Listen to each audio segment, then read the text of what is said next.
What's up, fanboys and fangirls? Welcome to part 2 of a special edition here over on the Fanboys Anonymous channel. I am your host, as always, Tony Mango, and joining me, as always, is Robert DeFelice.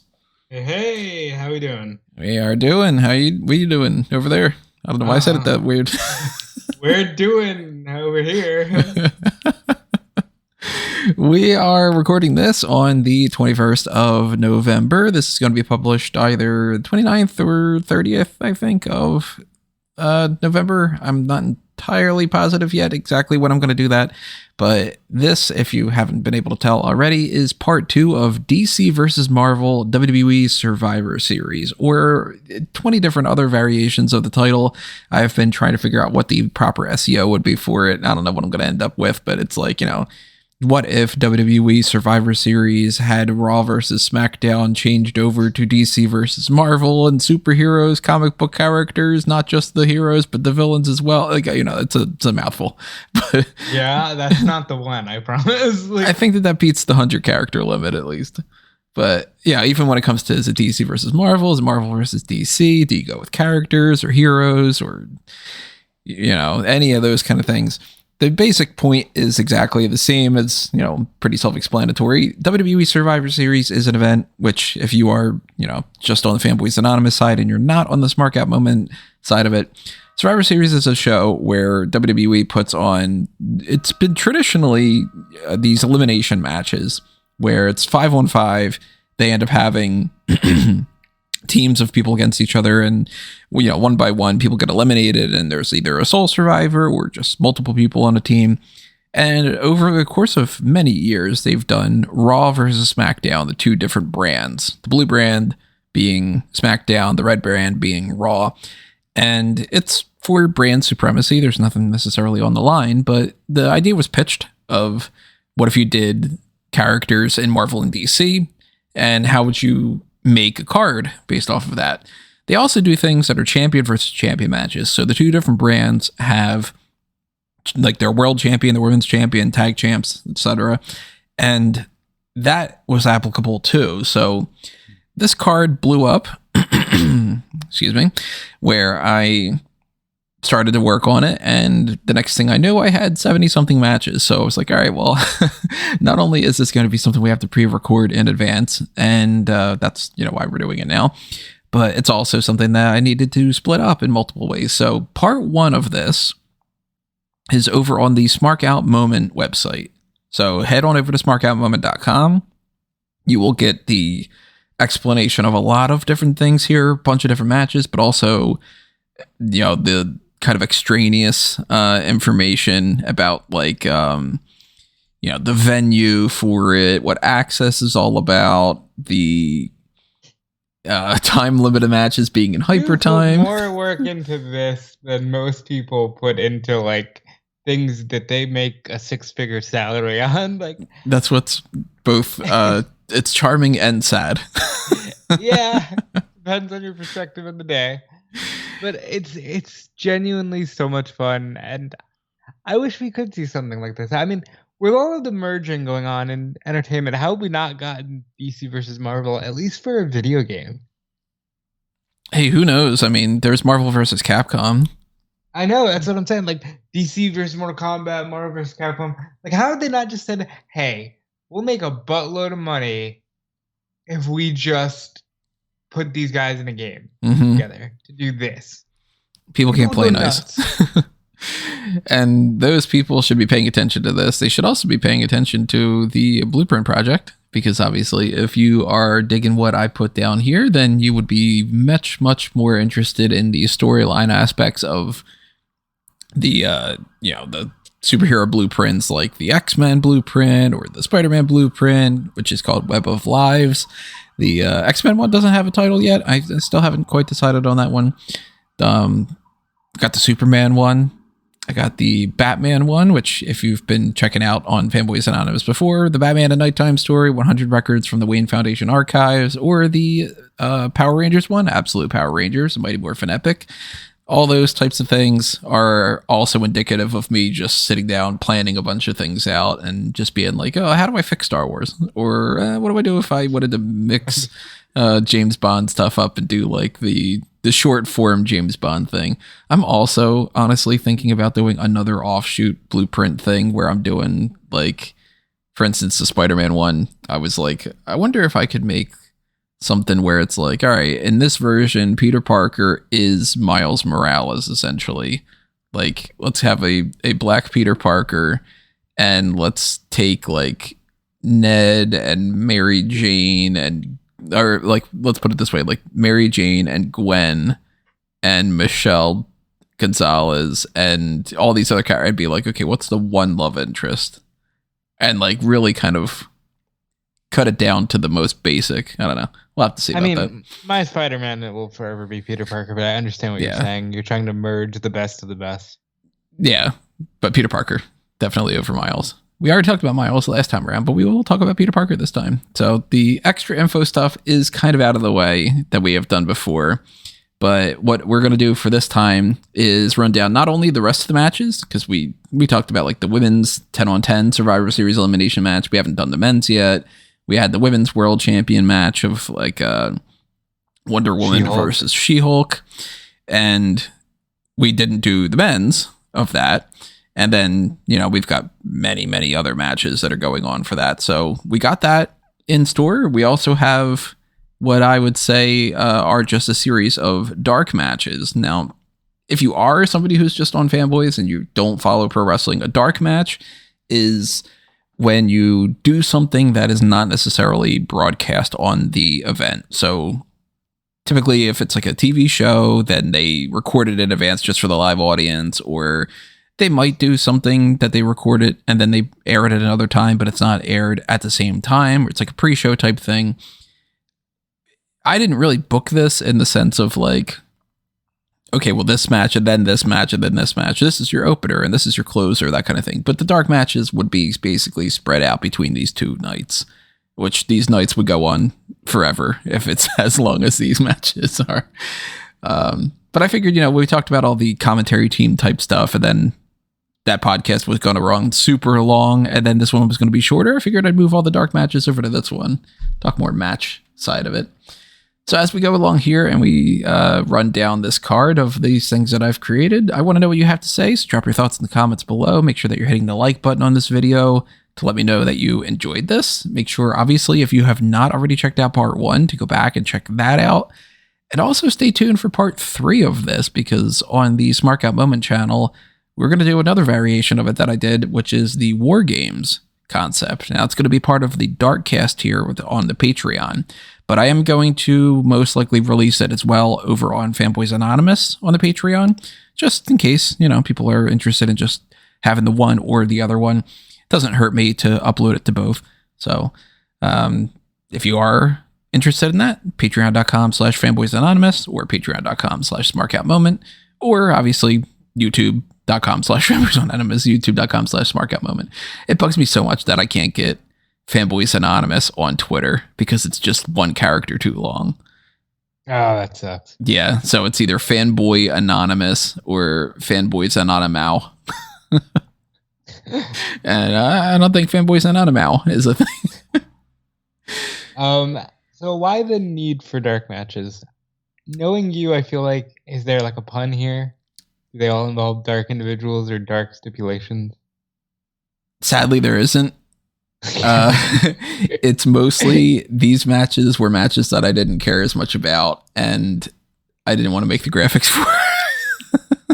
Okay, I understand so that. That's why you're going to see on your screen, at least right now, you're going to see the Blue Brother and the Red Brother, our general managers of Raw and not Raw and SmackDown, of DC and Marvel, and no other graphics until I switch over. And some of these dark matches are me talking about the ideas that I didn't do as well, because there are lots of names that I couldn't get around to and I couldn't figure out what to do with. But for instance, one of them being, I was considering doing Riddler versus Arcade, with the idea in mind that they both do like lots of traps and like setting people up with their intelligence, and they have no powers and all that. And then I was like, really? Nah, I don't really want to see that. How do they both set each other up for a trap? The other one has to go into the other trap. You know what I mean?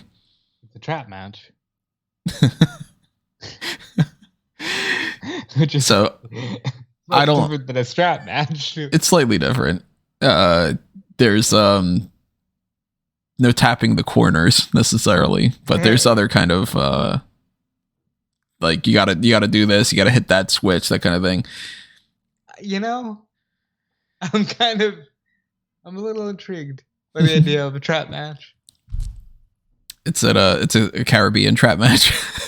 It's like the opposite of a strap match, where with the strap match you have to hit the turnbuckles to get the match to stop, but here you're flipping the switches to kind of get out of the room quick enough. I don't know. I'm thinking now. It's like an escape the room. Yeah. Yeah.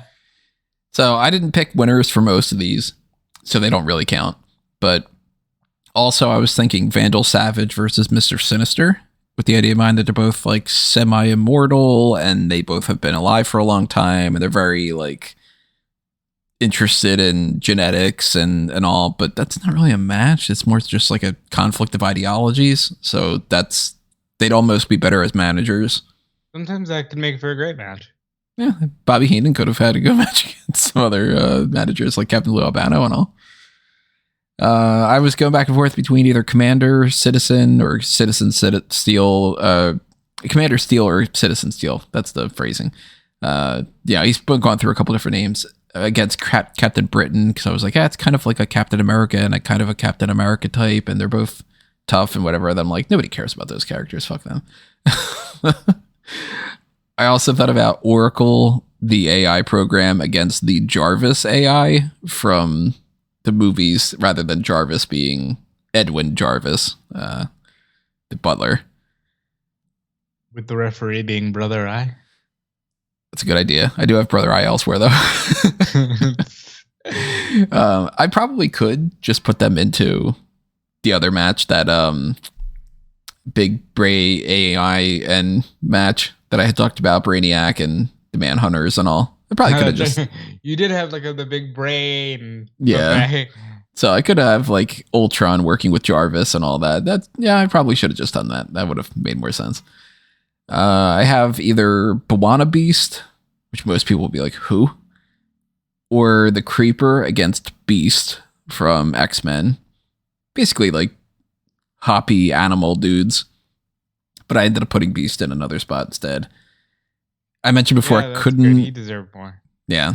I couldn't figure out any kind of gorilla things or monkey things from Marvel. So like Gorilla Grodd got shafted on this card, and Monsieur Mala and Titano the Super Ape and the Ultra Humanite and all these other Superman kind of characters. Superman fights way too many monkeys. I was really disappointed I couldn't figure out somebody to go up against The Question from DC, because he's cool. But I couldn't think of anybody like who is a faceless noir detective kind of person in Marvel. There really isn't anybody that stood out to me. Better noir. That'd be one-sided though, because you can't beat Nick Cage with a Rubik's Cube. That is true. Apparently in the Spider-Man game, if you are that character and he's like swinging, he takes out the Rubik's Cube. Yeah. That's pretty cool. I've seen that Easter egg floating around. I don't know, I would say the Spot, but I guess not really. I actually do have the Spot on this card. He's got a spot on the card. Huh? Look at that. Look at that. I couldn't think of anybody for Dr. Midnight. I also hate how they type out Dr. Midnight. Just MID-NITE. I don't like that. Supernova was another character. I couldn't think of anybody to go up against. A lot of people might not necessarily even know who Supernova is in DC. Same for Rocket Red or Geoforce or Libra. It was actually mostly the DC characters that I was thinking of, and then I couldn't think of a Marvel person for it. Like Jonah Hex was another one. Like, what cowboy characters are there in Marvel? I don't know. And I thought maybe like Jonah Hex against Dum Dum Dugan from the whole like Howling Commandos. But then again, that's just a win for Jonah Hex, and I don't think Dum Dum Dugan necessarily needs to be on this card. Star-Lord can be considered a space cowboy. I guess he could, yeah. But he would win. couldn't think of anybody for Beast Boy or Animal Man, which is surprising too because there's also Vixen, but I already mentioned her in the last thing, but DC has multiple people can use like the totems of animals, and I don't think that there's like anybody like that in Marvel. Yeah. Except maybe there's like some X-Men characters that can like turn into like, there is technically Wolfsbane can turn into like a wolf, but I don't know if I would really put like Beast Boy against Wolfsbane. Like Beast Boy could just turn into another animal and there you go. That's the win, you know? We kind of talked about that last time where it was like there's a lot of animal-based things, especially monkeys for DC. Yeah. They just love going ape over there. They sure do. I considered putting Our Man on here. Couldn't think of anything for him. I was going to put the League of Assassins against the Hand. And that one I actually did pick a winner for. I was going to go with the Hand on that one. Since they're typically more overall powerful. I also have Wildcat from DC against Stick from the Daredevil series, which I think I'd probably go with Wildcat on that one. But I can't believe you didn't put Stick against Stone. Well, Stick and Stone are both Marvel. Well, no, I was thinking of there's a brief time where Cyborg, to like infiltrate the Brotherhood, becomes Stone. And it's Stick versus Stone. If there, I was just gonna say, if there was a team that was called Break Your Bones, then I probably would have had them against Stick and Stone from Marvel. It's Stick and Stone against Break Your Bones. And then the special guest referee would have been Words, because Words can never hurt you. I'm here all day, folks. This is why we're here. I considered doing a battle royal of multiple different kinds. I mentioned before, like the big man buffet that I always have in the fantasy booking stuff for Smark Out Moment. One of my variations of that was going to be the Weather Wizard Elemental Invitational, where it was going to be all different ice and fire and like the Geoforce character, like people who can control the elements. And then eventually I was like, oh, you know what? Maybe you could just do the ice-based thing. So it was going to be like Icicle, Killer Frost, Captain Cold, Mr. Freeze, and Ice against Iceman, Blizzard, Laufey, and like other kind of ice characters. And then there wasn't enough ice characters in Age of Elimination Marvel. Battle Royale. Age of Elimination? Yeah. That's Ice Age. Oh, I get it.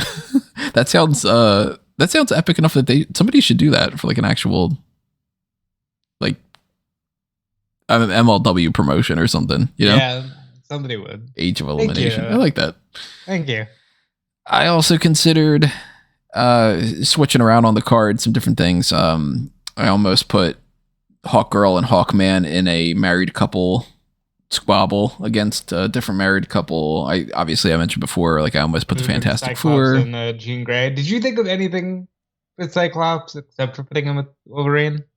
He was eventually going to be the leader of the X-Men, and it was going to be like the X-Men against some kind of group in DC. But then I couldn't really figure out one like that really made a whole lot of sense. And then it was like there's way too many X-Men, and there's not enough for the other people too. That's fair. I don't have spots for let's see. I don't have spots for Venom. I was disappointed in that. I didn't give anything for Metallo. I really wanted to do something like Starro against like a monsterish thing like Shumagorath, but I ended up not doing that. I was really disappointed I couldn't figure out Groot and Rocket against something, but how do you find something in DC that's a tree and a raccoon against each other? That's where you put the fucking Wonder Twins. Yeah, maybe that. Yeah, to get the monkey to go along with that too. Well, another monkey in DC. See, Shape of. I couldn't figure out anything for MODOK or Multiple Man or Rick Jones or Kitty Pryde or Quake. Well, no, I put Quake elsewhere. America Chavez. You couldn't figure out what to do with the night with the calling her Nightcrawler. With was it Shadowcat? Yeah. Because at one point I was thinking maybe Miss Martian, but then Miss Martian's got way too many other powers. Like, she clearly beats Kitty. What you do, someone like Kitty would be stuck in a Survivor Series elimination match or a battle royal where she can use her powers for some fun spots, like a Kofi Kingston. Yeah, Naomi saving herself and then getting eliminated right after, kind of thing. Yeah, but then she eventually doesn't win. Yeah. Same for like X-23 or Frankie Ray or Spitfire or Elsa Bloodstone. One of the big ones that I didn't figure out, but I was really trying to think of, was a match with Squirrel Girl. Okay. Which, no matter who she would have been up against, the gimmick most likely would have been her against somebody that she is massively underpowered against, and she wins. Because that's like Squirrel Girl's gimmick. Like, she's beaten Doctor Doom and Thanos and Galactus. And it's like how she can control squirrels. And they just keep making her beat people like that. Have you considered putting her against Superman? Maybe. That's what you do. Or, that would be that's a fun gimmicky match for Batman. Like, I'm Bruce Wayne, I'm Batman, how am I losing to this? Maybe her against like Libra, because Libra has like the ability to get everybody's powers. So it's like there's no way that Squirrel Girl can beat Libra. And then, oh, look at that, Squirrel Girl's beating Libra. And then everybody just laughs. And Thanos gets taken away in regular handcuffs, like by normal cops. Comics are so dumb. I also have 6 other matches that these I did actually pick winners for, but I just didn't create the graphics for them because some of them were kind of a little bit too difficult to create the graphics for, and then I just kind of ran out of time for 1 or 2 of them. One of them being a tag team match between Iceman and Pyro. Very nice. Teaming up against Icicle and Sunboy. Pretty self-explanatory. It's the ice guy and the ice teenager and fire teenager against the ice teenager and the fire teenager. That's ultimately dumb because they really just cancel each other out. Nobody wins that match, right? They just draw. Iceman definitely wins. Iceman's insanely powerful.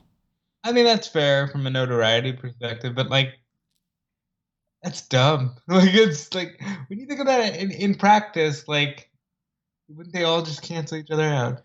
You would think, but the more that like Icicle hasn't done as much as Iceman, and Iceman can like freeze the blood in people and like take the atmosphere and mess it around. Icicle's like, I made an icicle. I mean, well, when you say it like that, he's clearly not winning anything. Right. Icicle Jr. I should have specified too, instead of just regular Icicle, because you got to go with the teenagers. So that's a win for Marvel in a dark match. Another win for Marvel is what I'm calling the Jack Kirby Clash. It is the Eternals against the New Gods. And the New Gods are super duper powerful.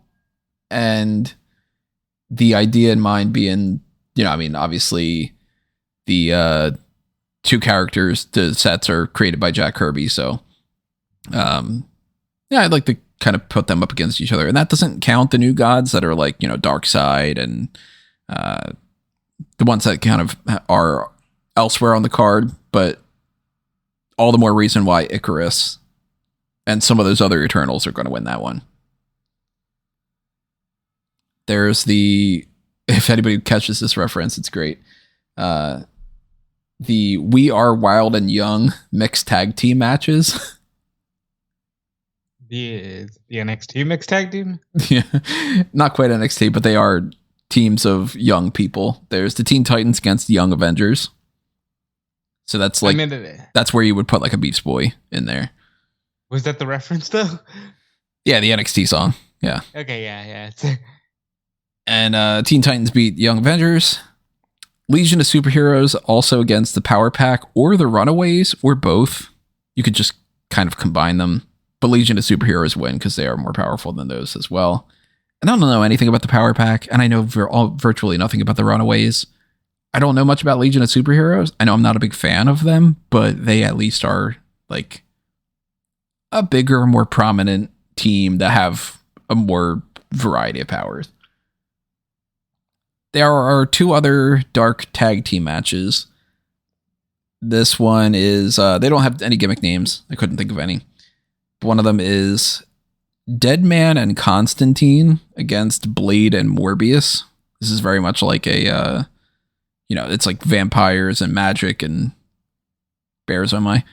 And despite how it's like a vampire and a vampire hunter against a ghost and I don't know what you would constitute Constantine, but I think that Constantine gets the win for DC on that one. I think he can figure out a way to get rid of Blade and Morbius. Deadman being Dick?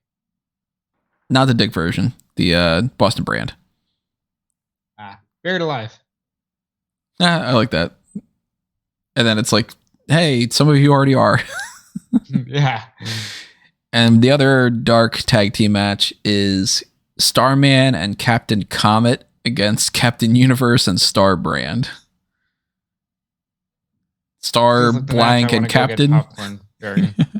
This is basically just like, hey, you got people that are insanely powerful cosmic beings, and Quasar and all those kind of characters are all like watching by ringside, and I'm gonna go Captain Universe and Star Brand winning that one for Marvel. That works for me. I have no dog in that fight. Do you even know who some of them are? No. I don't blame you at all. That's what like deep cut type stuff on that front. So now let's get into the actual, like, the matches that have, stakes to them and are with characters that people would actually understand. One of them being the Butler Battle. It is Alfred Pennyworth against Edwin Jarvis. Alfred wins because he's Alfred. Hell yeah, Alfred wins. Alfred's a badass. I mean, yeah, besides all the badass elements of Alfred, he's also just Alfred. Yeah, I mean, not only is Alfred better than Jarvis, period, because Jarvis is actually better as an AI, but Alfred's, former SIS and MI6 and all. So you're not going to mess with Alfred. Alfred's had moments in comics where he's been like, hey, my boss doesn't kill people, but I've got a shotgun, motherfucker. Like, Alfred definitely gets a win for DC on that one. Let's see. It's the next one that I should go for. Let's go for the. Hold on. Do you think Jarvis at any point would say, "Please, we can do a deal. I'll buy you a delicate stainless steel"? He does kind of look like Blofeld in this picture, doesn't he? Yeah, and with Alfred being, MI6. Yeah, it's even better. So I haven't been keeping track of like the DC and Marvel wins on this particular list of things, but at the end I've calculated it all, so we'll say that at the end of this. Let's go for, last time there was the Fun House of Horrors match of Scarecrow against Mysterio, people that are very much like mental, hallucination type things. So let's do another one of those because we have to try to balance out the card here and there. This one is the mental gymnastics match. It is the Mad Hatter on DC against either the Purple Man or Puppet Master from Marvel. Both are basically kind of the Mad Hatter character in a different way. Puppet Master is, I guess, closer to Mad Hatter, but Purple Man's cooler. So I kind of look at it as like, if it's Purple Man versus Mad Hatter, Purple Man wins. If it's Puppet Master versus Mad Hatter, I'm going to go Mad Hatter. But between the two, I think I would lean more towards giving a win to Purple Man. All right, I mean, that makes sense. Did you ever watch the Jessica Jones TV show? I saw a few episodes early on. I was kind of disheartened when they just kind of canceled all that stuff. Yeah. Kilgrave's great. He's one of the better villains that they had on that. And Purple Man is a gimmick that, like, sounds stupid. And for all intents and purposes could be really dumb. But the idea of just like, and he's just, like, in the comics for some reason, he's just purple. I don't know why. but it's much better when he's just a guy who like wears purple like they did in that. And he's got some messed up stuff that he's done. Mad Hatter too, but Mad Hatter's like also just smaller. So I think that even if it's just a fist fight, I think Purple Man could win. Which is really kind of like dumb to say, but yeah, you got to factor that in. And obviously it's called mental gymnastics for the pun because there's lots and lots of puns when it comes to these things. Let's go for if we're talking about puns, the Death by Snoo Snoo match. Well, we're in Futurama now? Yes, we are. This is Giganta against the Man Killer. And we have a special guest referee. It's Stiltman. Well, if they're really tall, the only person that can be the referee is Stiltman. I like the Death by Snoo Snoo. Both of these characters are like Amazonian muscular women that can grow to the size of buildings, basically. And I never knew Man Killer existed until I started to research that. I was like, is there another version of Giganta in Marvel? And it's Man Killer. And with a name like Man Killer, they're really just kind of like going for it. But I like Giganta better, so Giganta gets the win for DC. I would go with Man Killer just because the name is there. Well, to be fair, she is Man Killer, not Woman Killer. That is true. And Giganta, you know what they say, right? About big feet? Well, yes, but plenty of women are big. If anybody gets that reference, you definitely have been following Smark Out Moment. Good old Babatunde Battle Royal, right? That's my favorite inside joke. It's definitely one of my favorites too. A woman. Let's see. Let's go for the lightning round tag team match. This one is Black Lightning and Static Shock. And I almost made it a 3-on-3 match and threw actually I almost made it a 4-on-4 because Black Lightning's a weird character. Black Lightning was adapted twice on cartoons without them calling him Black Lightning. Like Juice in the Justice League show and the oh my god, I'm blanking on his name. Black Vulcan in the Super Friends. I don't know why they didn't just call him Black Lightning, but it's like, yeah, he looks the same. He has the same powers. He's exactly the same. So, and I was just like, you know what? Some kind of like, maybe something else at the time had the Black Lightning and they just didn't want to confuse kids. It could be that. Maybe they didn't want something going on with like, because that's stupid when they do certain things like Spider-Man can't punch people because then kids might punch people, so you could just throw crates at them and kick them and all that other kind of crap. Maybe they thought like Black Lightning would be like, oh, people want to get like electrocuted or something, for all we know. But they are accompanied by their valet, Livewire. Yeah. And they're up against Electro and the Living Lightning from Marvel. And they're accompanied by their not quite manager, more so just an entity kind of hanging around ringside of Zax. And I say it like that way because it's ZZZAX. It's a Hulk character. Obviously Black Lightning and Static Shock take it here. No, Electro. Why? Because he's Electro. Okay. Electro is pretty powerful. And now, if you're going with like who's ultimately cooler, Black Lightning and Static Shock are like they're cooler. Yeah, that's the way I do these things. But I think I'd go the win with Electro. If it would go the opposite way, it would definitely be Living Lightning taking the pin. Yeah, because he just seems dumb. Yeah, I don't know I really don't know anything about Living Lightning. What a dumb name too, right? Yeah, dumb.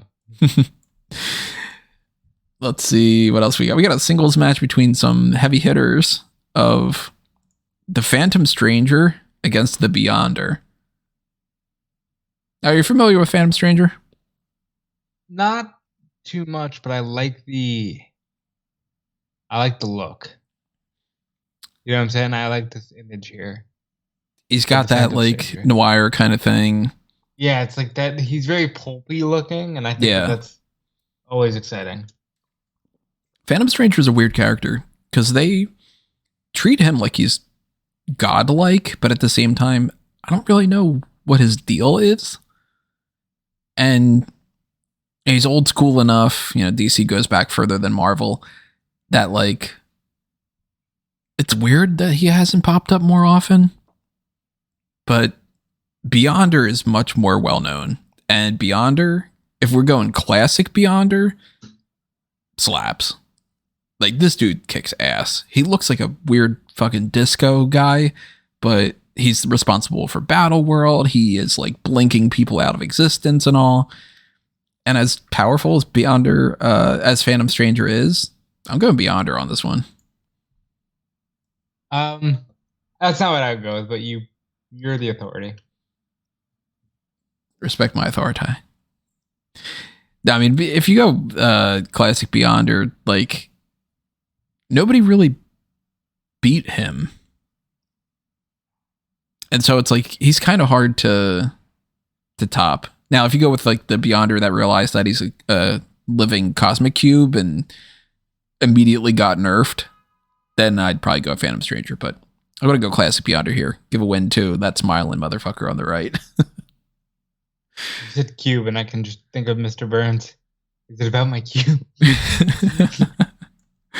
Let's see. Another one that we got going on here. This is the Parts Unknown False Count Anywhere match.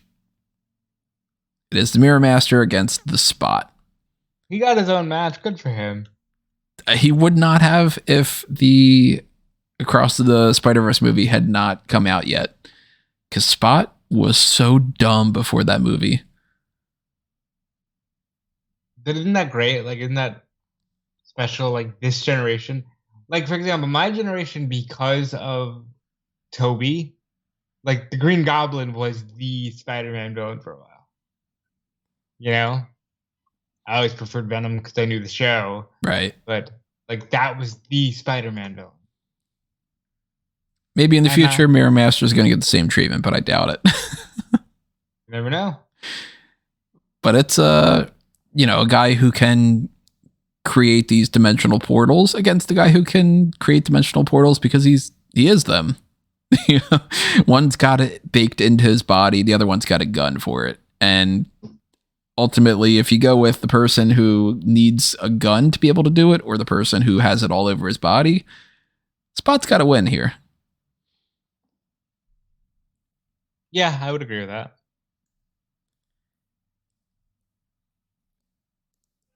Should we go a pun match or one that doesn't have a gimmicky name to it? I go pun match. All right, so then let's go with let's find them on here. This is the Don't Get Hot With Me not mixed tag team, women's tag team match. Fire and Ice. Are they the Amazing Friends? You fucking nerd. The Fire and Ice are Team Icy Hot. Okay. And Crystal and Firestar from Marvel are the Amazing Friends. Now, the reason why they're the Amazing Friends is because Firestar comes from Spider-Man and the Amazing Friends.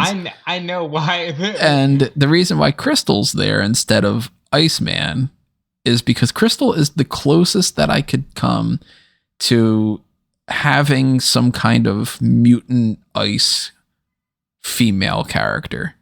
She is an Inhuman rather than a mutant, but they're practically the same thing.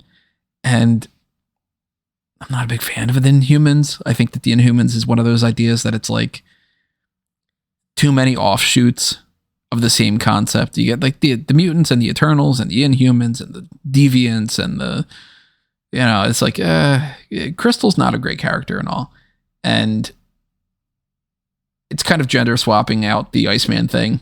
I also thought about going Iceman and Pyro against Fire and Ice and doing like just an intergender match kind of thing. This is an obvious no, but you would never put Spider-Man with his Amazing Friends in a trio, would you? No, definitely not. Spider-Man's way too important for that. And Iceman, They're for that amazing. matter, too. They could accompany him ringside. But Firestar is a character that I'm like, they could do more with Firestar. And I kind of like the idea of doing something like that. So, yeah, this is basically the men's equivalent of that Iceman and Pyro against Icicle and Sunboy thing. But this time it's going to be a little bit different because this time Fire and Ice win it. I'm going to go with not only the characters that I think are a better team, team dynamics are important, but also I know full well not to bet against a Brazilian. So. That's very funny. I love that thing in the Justice League cartoon where Wally is like eyeballing Fire, and Hawkgirl's like, "Oh, you know what? I've heard about her, right?" Implying that she's a lesbian, and then he's like, "What?" And she's like, "She's Brazilian." It's like, he just goes, "Oh, ha ha." Yeah, so Fire and Ice, Team Icy Hot gets the win there. It's nice and cool seeing them win that. And also hot. We got plenty more puns, so let's go for the Devil's Playground singles match. Necron from DC against Mephisto. These are essentially the devil in both their ways. Neither of them are officially the devil. It's the weirdest, they love playing around with they basically were the devil, but they're not kind of characters. Necron's like a personification of death in a lot of ways, and Mephisto is like basically Satan, but not. So it's they're playing around. Devil's Playground match. And Mephisto wins brand recognition. Yeah, I'm gonna go with Mephisto. I just like Mephisto better. And now, if they were in his realm, even more so, because that's when he's the most powerful. Necron's like a 2 out of 3 falls. You get one on his realm, and Actually, you know what? Now that you bring that up, it's a draw. Because it should be. Mephisto is more powerful in his realm, but at the same time, Necron's got the Black Lightning, not Black Lightning, the Black Lantern stuff. They really should kind of cancel each other out.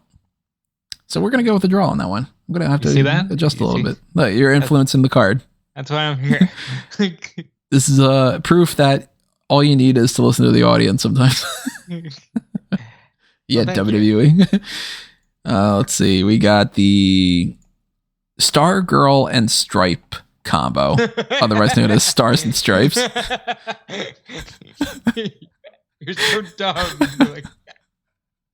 They're up against War Machine and Ironheart, otherwise known as Armor Wars, and this is the Medal of Honor mixed tag team match. The thing is, I can just imagine you at 4:45 in the morning going Stars and Stripes. So good. So, I mean, it's, a mech older guy and his teenage girl sidekick. Although Stargirl's more of the leader of the team and he's the sidekick, but go with me on it. And War Machine being the older mech guy against his... Now, Ironheart has a mech suit instead of powers, but Stargirl and, her staff is powerful and all. But I do think that overall, I mean, Stripe sucks. And Rhodey is great. I don't really have a personal favorite between Stargirl and Ironheart, but I like Stargirl a little bit better. But I like War Machine better than all of them, so I'm going to go Armor Wars over on the Marvel side for winning this one. They win the Medal of Honor. Is there a Medal of Honor to be given? It's just a gear. Fair enough. To just give them a bunch of washers. When you do the deed and you say I do, they say it is till death do us part. Well, Hawk and Dove, our team, make love and war. Uh-huh. And Cloak and Dagger, our team, freaking the sheets. Nice. Because Cloak is the sheets and Dagger is the freak because she's also a mutant. I like that. Now, Hawk and Dove for this one are Hank Hall and Dawn Granger from the Titans show and other material, obviously. But I went with them because they're obviously the married couple. That's the whole point of the Till Death Do Us Part thing. But they are accompanied by their siblings, Don and Holly, maybe even also Sasha Martins and Wiley Wolverman. Cloak and Dagger any good of the show? I watched one episode of it and I wasn't digging it. And I was just like, this isn't really connected. I don't need to watch it. And then it got canceled. So Cloak and Dagger is a team that I almost think that they would work better in DC. Certain characters I want to do that swap thing at some point and just be like, Cloak and Dagger would be they would be, if you take them out of the mutant side of it and you put them in the Justice League Dark side of Swamp Thing and Zatanna and all, I think that that's the spot that they would be the coolest in. For that matter, Hulk and Dove, I think, would be better Avengers than Justice League members. They should just swap. Hey, maybe that's what it could be. More content for you. It's a swap. They turn the pineapple upside down.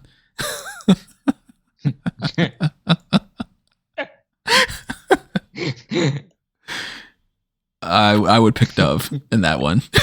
Okay. If it's the Minka Kelly thing. But Cloak and Dagger get the win here. They are mutants after all, and they do have more powers. So I'm going to go with them.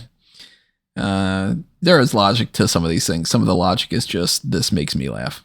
And that applies to Vibe against Shocker in what is called a shocking turn of events.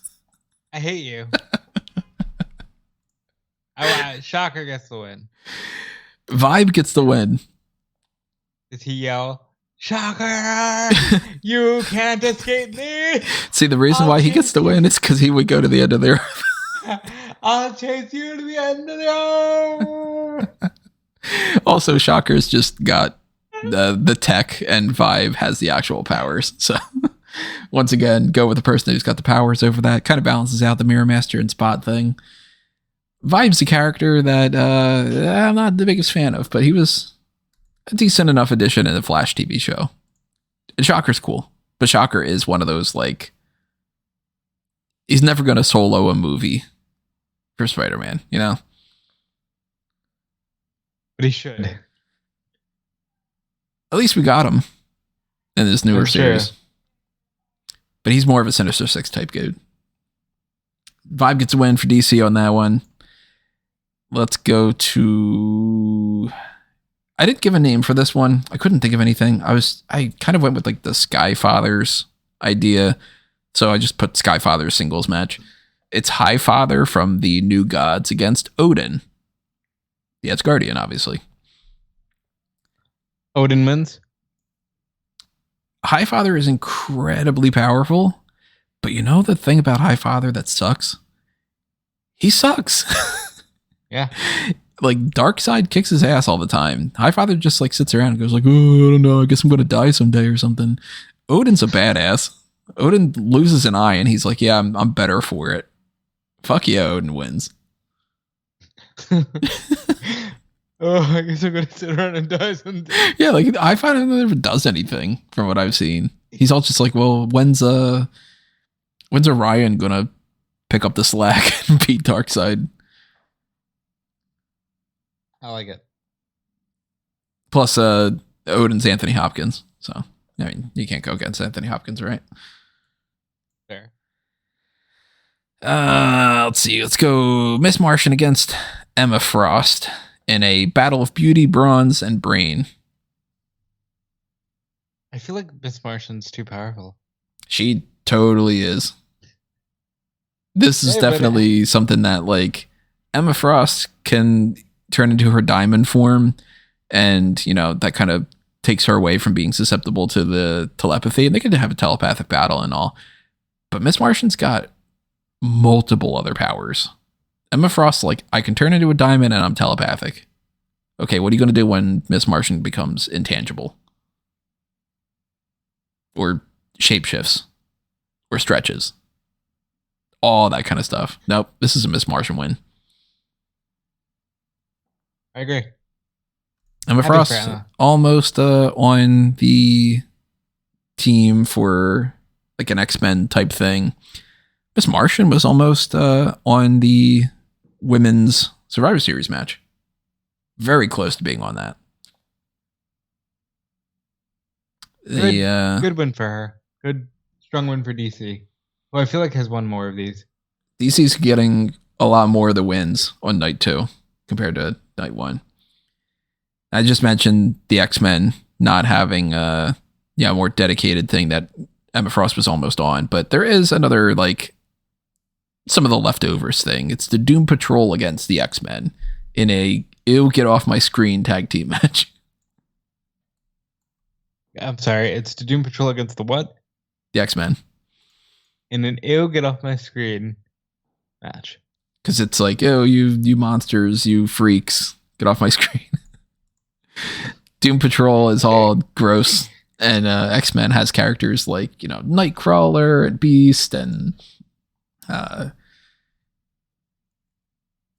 mean, technically like Archangel and all. And they certainly get the win over the Doom Patrol. Doom Patrol just does not match up to a character like a Gambit or Bishop or Cable or anybody on that end. And I have all sorts of different characters. You know, there's a million X-Men. So it's like, who do you go with, you know? But Gambit definitely would be in here because I didn't put him elsewhere on the card. And their manager, of course, would be Professor Xavier. Maybe Forge is also a manager. Here's where you could throw in Kitty Pryde. Here's where you can throw in fucking, if you want to throw Hellion in here for all you want, go for it. Maybe the Blob. I like the Blob for an ew, get off my screen match. Yeah. Yeah. Oh, I forgot to mention, by the way, the Teen Titans and the all those characters. Teen Titans include like Aquagirl, Lagoon Boy, Offspring, Herald. Young Avengers has characters like Hulkling and Wiccan and Prodigy and maybe A-Bomb. I don't know. Maybe I'll put Rick Jones there. Patriot, Iron Lad, Cassie, Lang. I think I go Stinger, more stature, but forgot to mention that. So it's a win for X-Men on that front. And remember, everybody, drop your thoughts about these things. If you're like, no, here's the reason why Doom Patrol should have won or something, then make the argument. You might end up changing my mind. To me that's like one of the only straight up, it's a Survivor Series match with two established factions of heroes.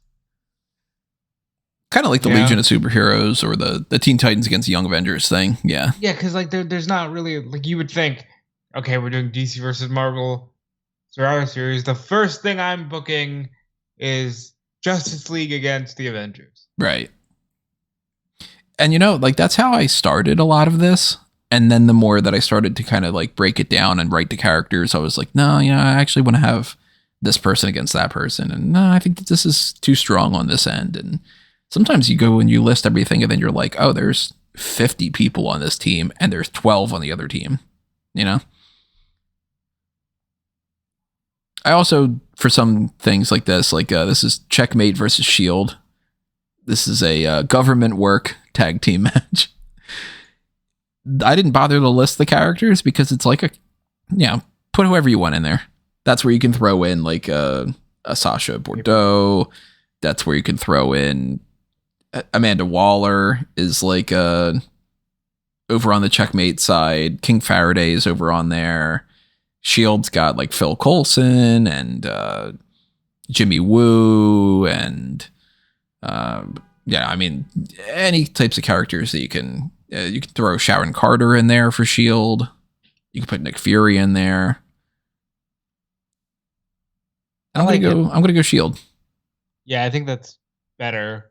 Even though Amanda Waller's a real hard-nosed bitch. Like, Amanda Waller can get shit done. I love the Amanda Waller character. She's one of my favorite characters in DC. I really hope that they figure out a good use of her in the new series with like a Superman Legacy and all that.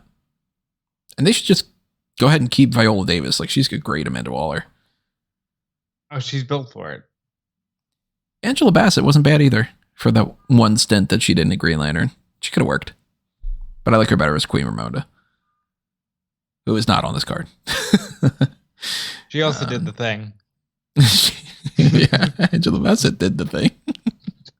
That was so dumb. I don't know why that happened. Let's go with a couple of powerhouses here. The Survival of the Fittest Last Warmonger Standing singles match. It's Mongol against Apocalypse. I mean, visually, this makes sense.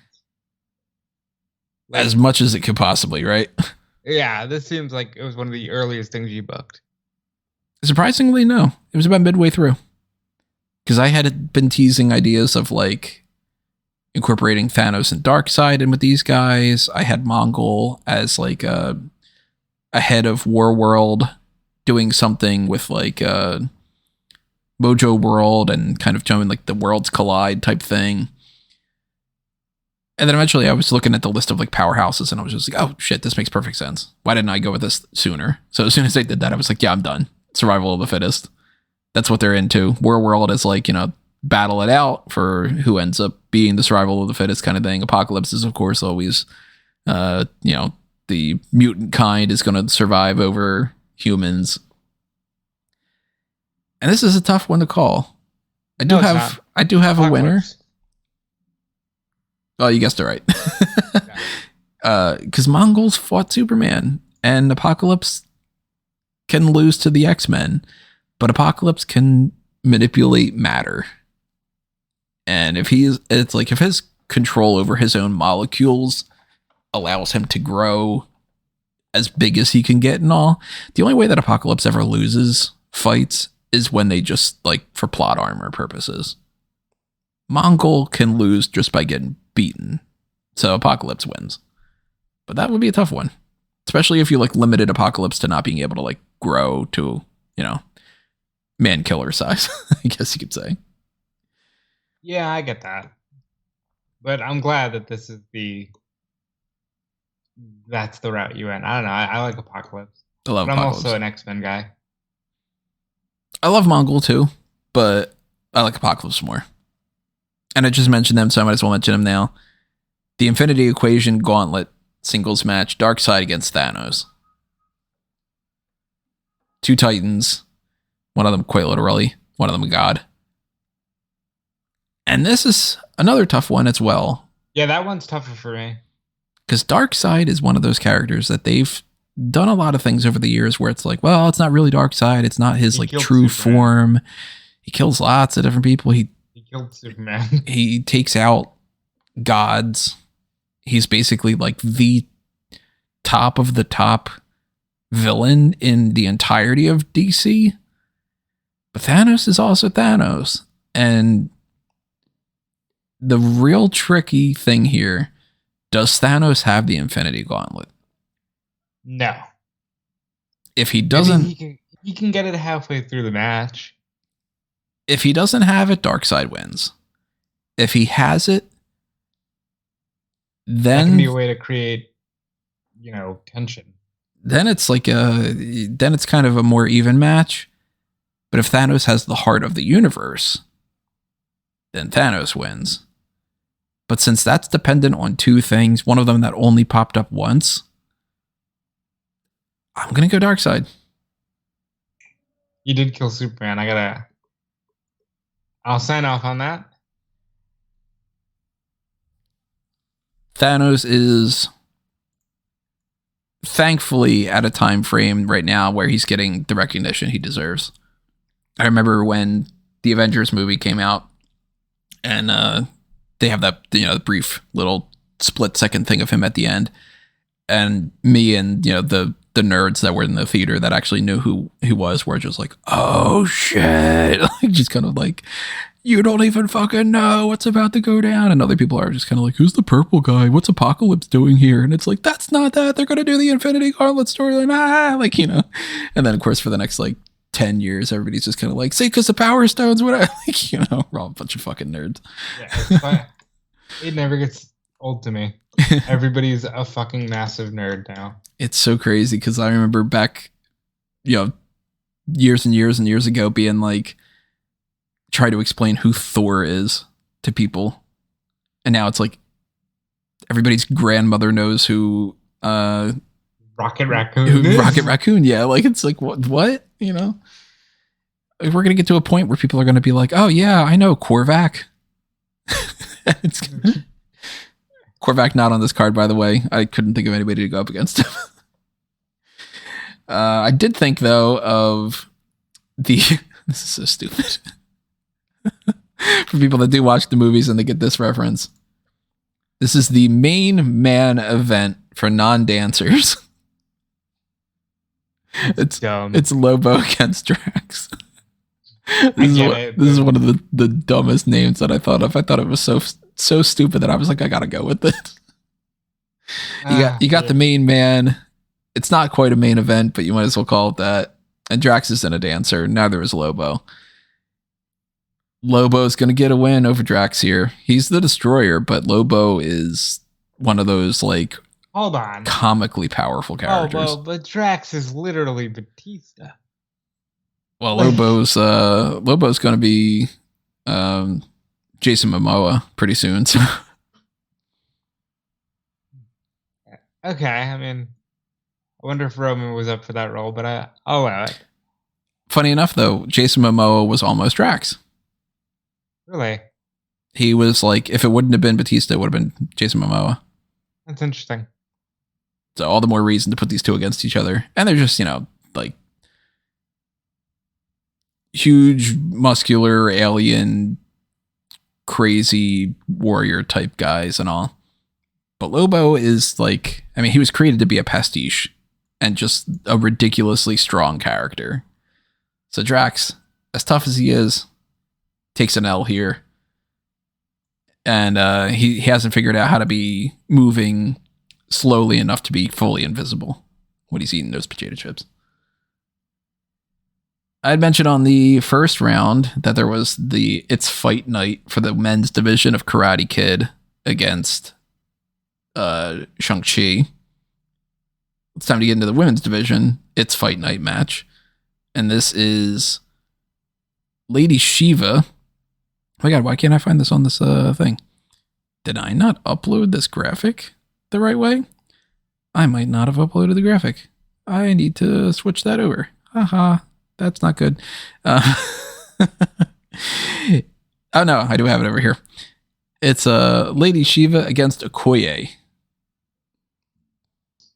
I would put Lady Shiva over. Lady Shiva's definitely going over. Now Okoye, accompanied by a lot of people ringside, she's got a cool entrance. Probably one of the coolest entrances that would happen in this. Because you got the whole Dora Milaje, you got the, the Bombay type chants and stuff. Lady Shiva's arguably the best martial artist in DC. Okoye has never been given that kind of an honor. I like it. It is Fight Night. I like the other Fight Night match better, but this works too. That is also interesting enough to me that, like, if I would have done this DC versus Marvel thing 10 years ago, Okoye on the card? I don't know who the fuck Okoye is. I know. And it's like, look at how much of a difference the MCU puts in a lot of things. Okoye is great. Love Okoye. But yeah, Lady Shiva wins. Sandra Wusan picking up another one for DC. Also another win for DC, if we're going to go with these women's division matches.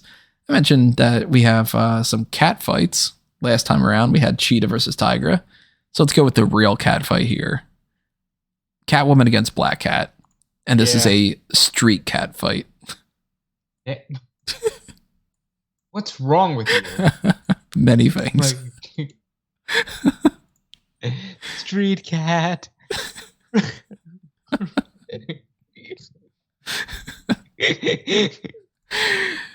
If you got the pun out, if you got the pun there to have a street cat fight, come on. I couldn't not do that. I mean, that's enough of the riffraff.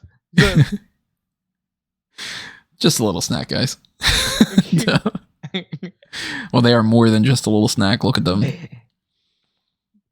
Yeah, I always feel like, I mean, Selena wins here, but I do like Black Cat. I love Black Cat, and she I like is. Felicia and Peter together. I like them better as like that they don't work together, but I love Catwoman with Batman, and it's one of the rare instances where it's like, I'm glad that Marvel was like, yeah, can we just rip off a DC character and do it? Because they did it well, and they did it well enough in their own way that like a lot of these are sort of like that Thundra Power Princess type thing where it's like, no, you're just trying to do Wonder Woman and it's not as good. Catwoman and Black Cat are both great characters. Two of the like hottest characters that are in comics and stuff. Like you're never going to cast somebody to play these characters in movies that aren't going to be like super attractive. I mean, say what you want. This could be a future fan track, so I've never seen it. But they put Halle Berry as Catwoman. Yep.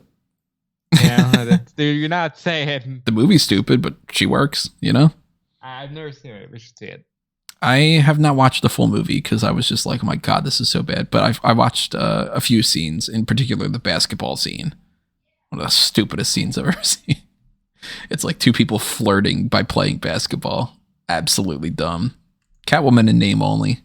But that's not the Catwoman that's here. This is Selena Kyle, not Patience Phillips. Although, if you're interested in the idea of Patience Phillips popping up in something, The Batman, A Nighttime Story, 100 Records from the Wayne Foundation Archives, that's actually an alias that she uses at some point. Because even a movie like that still needs to get referenced. But yes, Catwoman wins. I like it. Do you also like when different countries get along with each other? Well, it depends on how much tank divisions there are between. You definitely have to rewatch Octopussy. I think you'd like it a lot better this time around. We have 6 tank divisions in Czechoslovakia. If you are into politics, then you'd be into Lex Luthor versus Dr. Doom. It's a king of Latveria against the president of the United States in a diplomatic immunity duel. Lex wins, right? No. No, you're going with Doom? No. The world blows up? What happens here is Lex wins by beating what turns out to be a Doom bot, because Dr. Doom always ends up being like, no, it was a Doom bot. And then by realizing that Dr. Doom was smart enough to pull that off and whatever, they both decide, why the fuck are we fighting with each other? That's and they shake it out, and it's diplomacy. They decide to call this one a draw. That's the funniest thing you could have done. Because realistically, Dr. Doom's way more powerful than Lex Luthor. Lex Luthor arguably smarter than Dr. Doom, but even that's kind of to an extent. And Lex Luthor's got his Kryptonian battle suit and all, so it's like, we could have like a knockout, drag out fight, but ultimately these two are way too smart to just beat the shit out of each other. And I apologize for the sirens in the background, everybody. That's not from this battle being too crazy. Where is it? Lex and Doom are two of the very rare characters that I could always picture just being like, they always set aside their differences if need be. Like Luthor will be like, yeah, I'll work with the Justice League. And it's like, we don't trust you. And he's like, you shouldn't, Yeah. And Doom will just be like, oh, I hate, these heroes and stuff, but you're in my country and I need to show you like the proper, cordial nature. So like, I'll invite you to dinner. I think these two would end up having a conversation and they would just be like, yeah, why are we fighting for these people? Fuck these people. I like it. It's one of the weirder outcomes that I have out here. Not one of the weirder looking matches, though, because I've got Hector Hammond against the Leader. This is another big brain brawl match because these two guys have big brains. What are they overcompensating for? They do not have the same shoe size as Giganta. I guess not. So Leader is obviously a Hulk villain, Hector Hammond, Green Lantern villain. A lot of green going on in this. Maybe make them a lot of green. I don't know. Let's see how much of a draw they can be. And, nice. I'm going to go with the leader winning this one. Hector Hammond's not a character I've been a big fan of. Yeah, that's fair. And I mean, when you're up against a Hulk and you can kind of figure out like ways to do that, then you get a little bit of a leeway. Not one of my top matches, but yeah, at least it's not a complete blowout like this match. This is Dr. Polaris against Magneto in the Opposites Attract Heat Magnets, How Do They Work singles match. Okay. It's a lot to unpack there.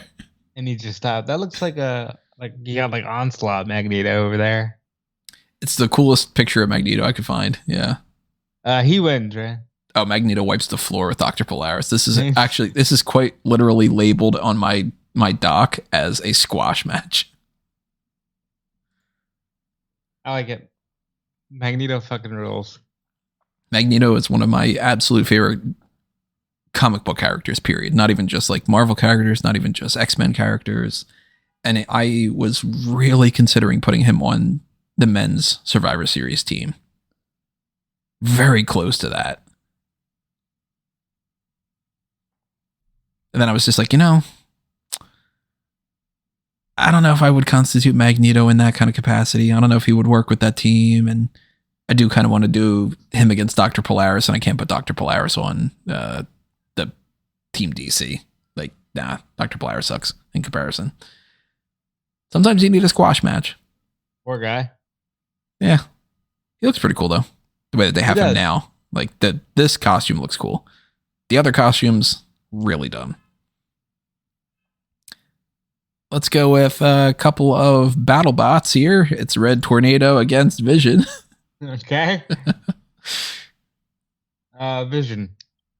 Vision definitely wins. Red Tornado is a character that I think a lot of people probably wouldn't realize that he's a little bit more powerful than what he seems. Like, I mean, he's got the ability to fight a lot of other DC characters that are hugely powerful, but Red Tornado is not going to win a fight against a character like Vision that has way more powers overall. And I like Vision way better. I agree. I think Vision has jumped to the top of a lot of people's lists following WandaVision. What do you like better, the green and yellow and red Vision or the white Vision? White. In the MCU, I don't, but overall, I like the white Vision better.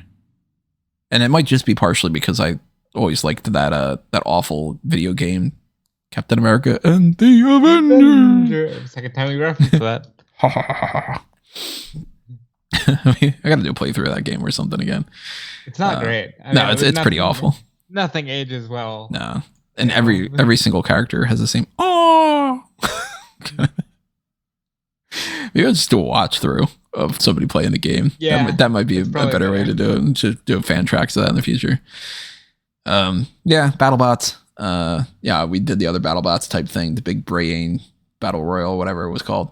But if we're gonna go gimmicky names and stuff, let's go with the Highway to Hell in a Cell singles match. Etrigan the Demon against Ghost Rider. I like Etrigan for this. Etrigan is a character that I will adamantly say I do not know the strength level of him. But the more that I've looked into Ghost Rider's nuts. They make him one of the most powerful characters that's out there. And it sounds a little ridiculous, but the reason I'm going to go Ghost Rider here also is if it's a Hell in a Cell match, Ghost Rider has the ability of taking that chain and making that covered in the Hellfire. He could do that with the entire Hell in a Cell. I like that. That's really cool when you think about that visual. The amount of stupid time you're saying that I was working 4 a.m. and thinking of stupid ideas for this type of stuff. I'm like, well, if he's got the chain here, then he could hook that into the cage and whatever. And I'm like, I need to go to bed. But you know what? Like, look at all the cool shit that you've created here. And if you think it's cool, hit the like button. Remember, everybody. Especially you hit the join button and, help us out on the monetary side of things. Because if you want more of this, you got to pick your poison tier. You could be like, dude, do more. And I'll fucking do it, You would gladly do more of this. Clearly, I did the bulk of the work of like getting all the graphics and stuff. You can just keep that, not have to do as much prep work, That way I'm not jumping around trying to figure out how can I get a better image of Ambush Bug for the Ambush Bug versus Deadpool match. This is kind of an intermission, kind of like the Intermission, but it's the fourth wall free-for-all. Yeah. Two characters that know that they are in comics and they are comedic and they are kind of crazy and all. And Deadpool, of course, wins this. Come on. I'm not giving a win to Ambush Bug over Deadpool. But he might come close. Or they could spend the entire time making fourth wall jokes, but him never coming close. I'm curious if anybody listening to this knows Ambush Bug. So drop your thoughts in the comments. Tell me if you know anything at all about Ambush Bug. Deadpool, obviously, people know. About Ambush Bug before this. How much do I know? Yeah. Not too much, to be honest. I've always known the character has been around for however many years, but it's not a character that they ever really do anything with. He's never on Justice League show or this is an episode of Superman and it's revolving around Ambush Bug. Whereas Deadpool's full on mainstream. The third movie is apparently going to be the most important movie to this whole entire phase, which is crazy. That rules though. Deadpool rocks. That. And I remember as well when Deadpool was a character that nobody knew, and I had the action figure in the 90s, and I had an issue of the comic book that looked really rad. And people are like, "Oh, is it Spider-Man?" It's a beautiful thing, but it's also a little stressful because you're seeing the full-blown, death of the popularity of it as people keep saying the MCU is losing steam. I think it'll come back around. Once we start getting the X-Men type stuff, I think actually Deadpool is going to be the thing that turns it around. Yep. Because Wolverine is in his proper gear. That's going to be cool to see him in that mask. Yeah. And a bunch of those characters dying too. Yeah, they're going to be killing. Well, that's always cool. They're going to be killing off X-Men left and right, and people are going to be like, "Whoa, shit. What happened to Rogue and stuff?" This one's so stupid. Aztec versus Moon Knight. This one is one for the history books. Okay, I think it's time we wrap. Aztec is a character not many people know. I honestly don't know too much about Aztec, but I always thought that his quick little thing that he did in the Justice League show was fun and interesting enough, and he's got a cool design. Moon Knight's pretty cool. More people know Moon Knight by far, and Moon Knight is more powerful, and Moon Knight is cooler, and I like Moon Knight better, so Moon Knight wins. Fair enough. How many podcasts are out there, though, sitting there mentioning Aztec? I don't think many. I don't think there's too many. Fanboys Anonymous, everybody. Share your support. Blueprint Project. I care about Aztec. And you should too. I don't know. These people can't be your Superman, but they are close enough to it. It's Icon against Blue Marvel. Two of the Black Superman pastiche type characters that, again, you asked me 10 years ago, I'd be like, I have no idea who these characters are. Yeah, but you know what? I like this. I like the idea of I can't be your Superman because it's clearly what they're going for. And yeah, I'm a big fan. Blue Marvel gets to win here. He is not only the cooler character, but he also strikes me as the more powerful of the two. And I'm actually hoping that they put Blue Marvel in the MCU soon. Icon, I could deal with not seeing Icon. He's just another Superman. Blue Marvel's at least got some other tweaks to him. Fair enough. This one is one of the most obvious ones. This was one of the first matches that I booked. Swamp Thing versus Man Thing. And it is a Swamping Ground singles match. Well, here's the thing. Actually, no, the thing is not in this. The thing is not in this. I probably should have put the thing in there as like he makes an appearance. The other thing. I'm gonna go with Man Thing. I'm gonna go with Swamp Thing. Is it because it's a swamping ground? Swamp Thing strikes me as a more powerful character overall. I might not know too much about Man Thing that could make the argument an opposite of that. And maybe there's people in the comments that would be like, no, see, Man Thing's got this other like story or whatever. Swamp Thing, though, the more that I look into him, the more that they've made him like a god. Like he's like the controller of the green, and he's got the whole like connectivity to all plant life. Like he's basically worshipped by poison ivy and all. Man Thing's a freakish monster and powerful in his own right, but I also used to like the Swamp Thing cartoon, so it gives me a little bit of a bias. Swamp Thing, da da da. You know. Look, I like Swamp Thing, and I kind of see where you're coming from. I just thought maybe you'd swerve and Man Thing would win, but no, I'm with Swamp Thing picking up a win. All right, so take your pick. Do we go fun, gimmicky, this is so stupid, or do we go more of the one of the serious ones?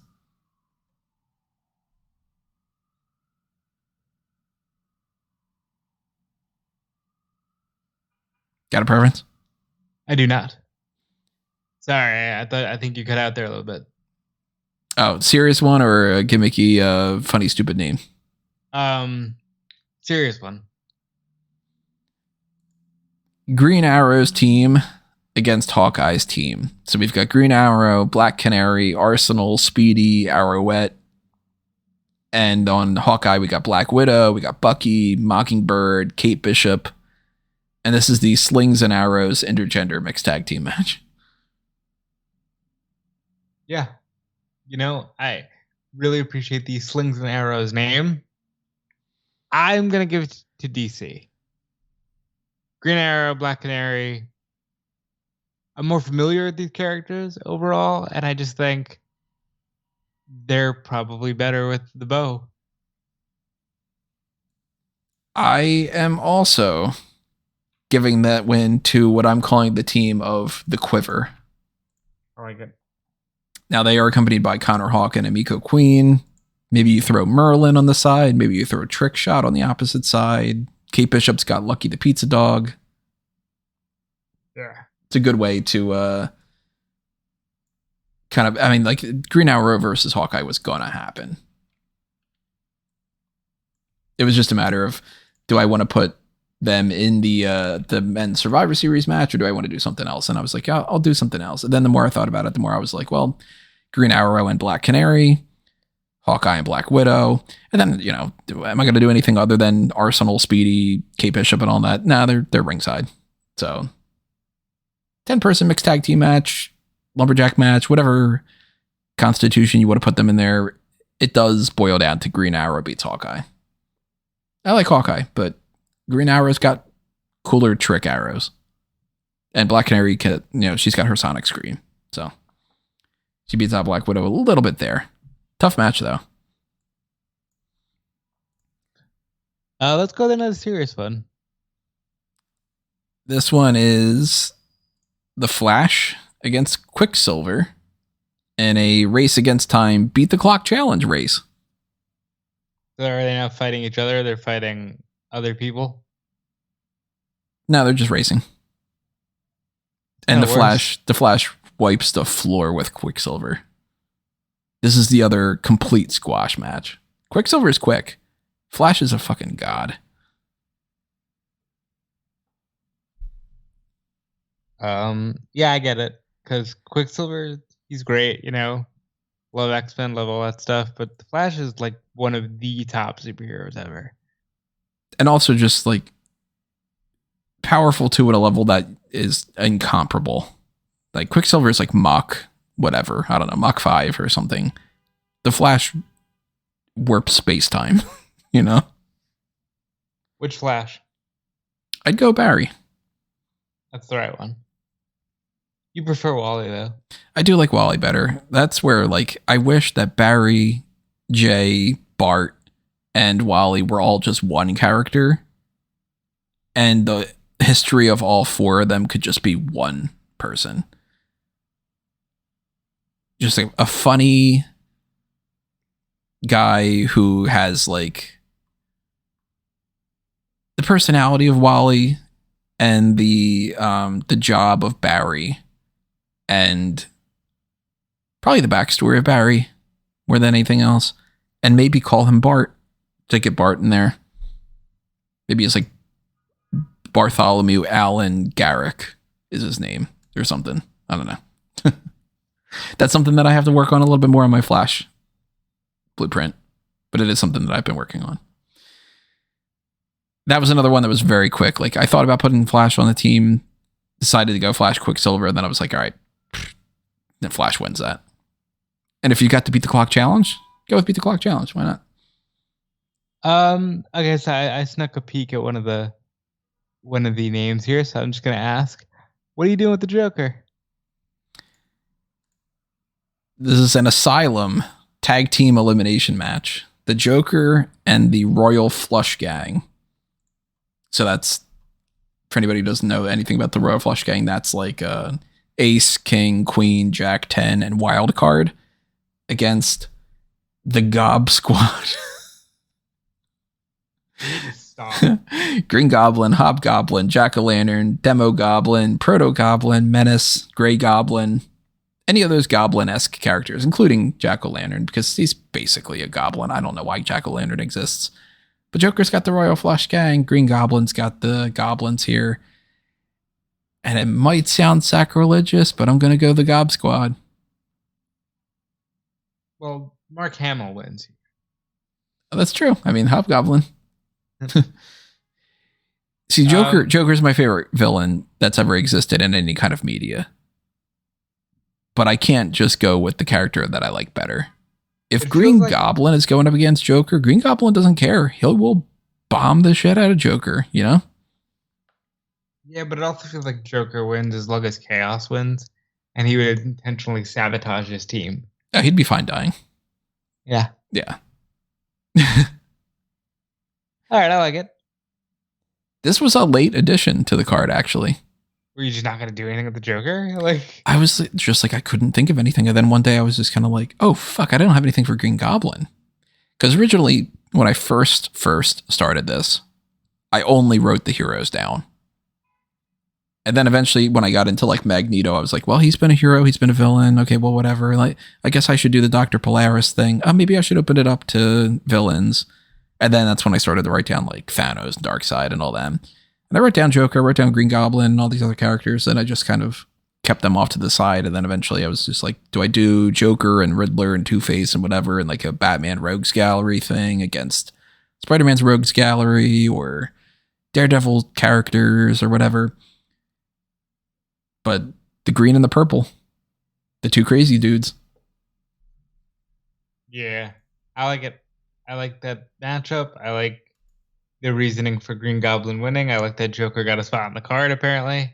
I wouldn't have thought you wouldn't have put it on there, but, you know, it is what it is. I would have been disappointed if I didn't. This one's a funny one. This is Plastic Man and the Elongated Man. Now, I read the stipulation. For anybody who doesn't know, the Elongated Man and Plastic Man. Plastic Man's name is Eel O'Brien. So when you've got Eel O'Brien and the Elongated Man, they're the Eel O'Ungated Man. Stop team. it. It's as close as you can possibly get to that. I don't know why there's a Plastic Man and Elongated Man both in DC. There's no need for them. They should just have Plastic Man. And they're up against Flat Man and Mr. Fantastic. the Flatastic Foundation instead of the Future Foundation, and obviously Fantastic Four. And this is a tag team. He looks like a flat Reed Richards. Yeah. I don't like Flat Man. Is he a flat Reed Richards? He looks like that's all he's supposed to be. He basically is. And he's like the West Coast Avengers or the Great Lakes Avengers or something. He's a character that's like a nobody, but he's another stretchy guy. And he wears a blue outfit and looks very similar. So it's like they would clearly be a tag team. I just want to be clear. You didn't put the Fantastic Four together so you could put yes, Flat Man on the card. So I could do a stretcher match with the 4 stretchy guys. Dumb. That was the main reason why I didn't do the Fantastic Four together. The second main reason why was because I wanted Invisible Woman in the women's elimination thing. But technically speaking, I could have taken her out and I could have put in like Shuri or something. But then when I thought of the stretcher thing, I was like, this is too fucking good. I got to do this. And I did pick a winner, but my original winner for this was going to be that there is no winner and that they all get tangled up. But then no, that's the ending. But then I was like, there's too many draws, and I was like, if anybody's going to think of something, it would be Mr. Fantastic would win for his team. I like that they just get stuck together. Everybody gets all tangled up. This should be I guess it is a tornado match. Then say you call it a tornado match, but it's a twister match. It's the game that's what the special guest referee just does. They just go like red hand on red. Right hand red. Right hand on red. And then Mr. Fantastic figures it out and Flatman's like, oh, I'm lame. I don't know what to do. Let's go for some big powerhouses here. This is a group of people that are all insanely powerful. This is a multiversal mayhem match. Imperiex, the Monitors, that includes like the Anti-Monitor and the Monitor, the Omega Titans, Kindred, those godlike characters over on DC, against Galactus, Abraxas, the Beyonders, the Celestials, all those similar big mechy cosmic beings that engulf planets and all. Oh, I get Galactus team get the win? Definitely do.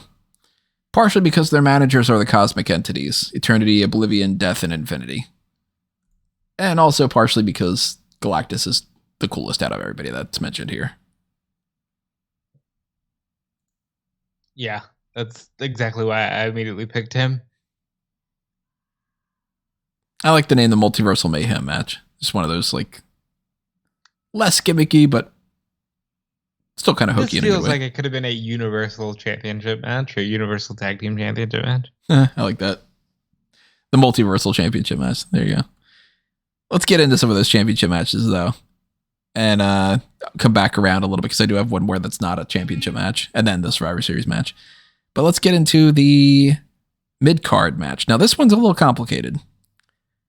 Because I did have 2 other matches, and then I eventually decided to go with one of these as a mid-card match for the champion, mid-card champion versus champion thing, which then switched up my plans a little bit.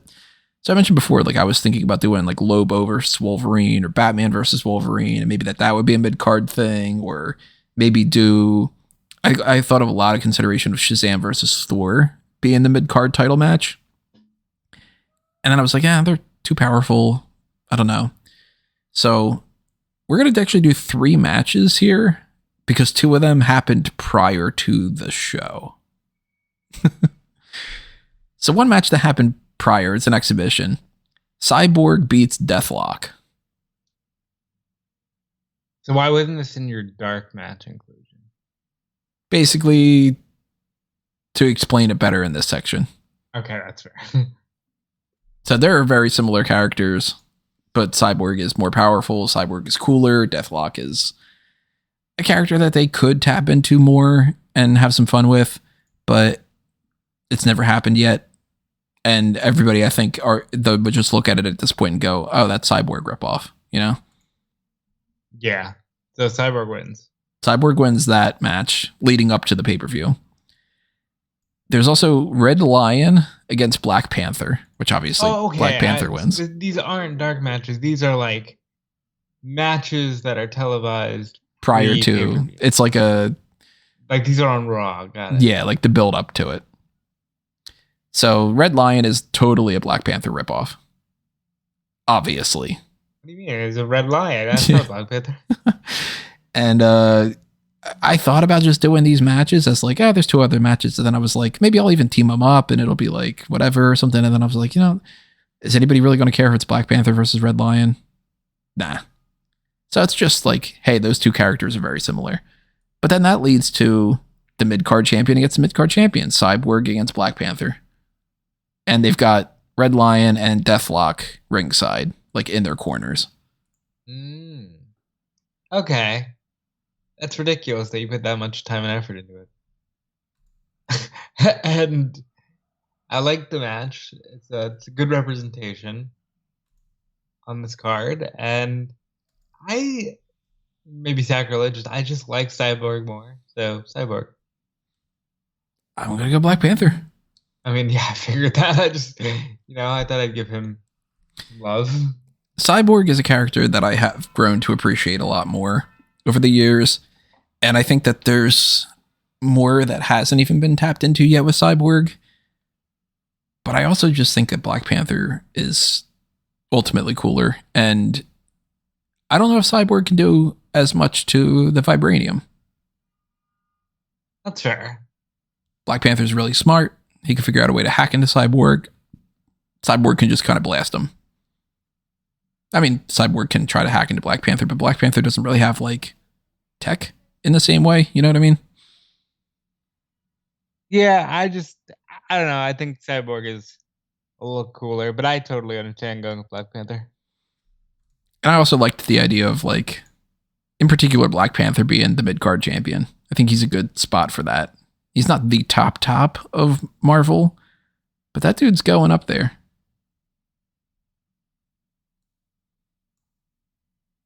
Let's go with a non-title match. The last of the non-title matches outside of the elimination match.